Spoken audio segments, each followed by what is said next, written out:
So dito naman sa kailangan mo nito sa mga hot air. Sa mga hot air kailangan yan tulad nito. Bigay ako ng sample. Ito hot air. Hot air or yung sa ating shouldering. Sa hot air kasi magagamit natin, saan ginagamit yan? Tulad nito. Na halimbawa maglagay ka dito. Maglagay fish. Flax, di ba? Pwede mo siya yan, panglusaw. Okay yan, panglusaw pag nagtanggal ka ng mga resistor, MOSFET. Di ba? Yan. Magagamit mo yan. Hindi ko pa yan pinagana, as in malakas. Hinaan ko lang yan. So paggamit na naman ng kuan, kailangan mo nang dito, una natin to. Kailangan natin to. Yan. Di ba?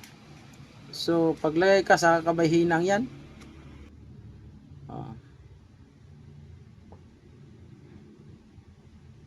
Yan kita nyo. Yan pag nainit na siya, lulusaw na.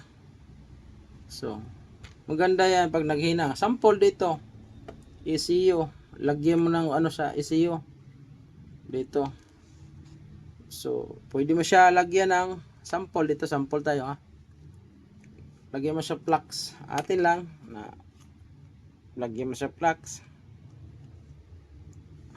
Tapos kung gusto ko maghinang dyan, yan ubos. Ulusaw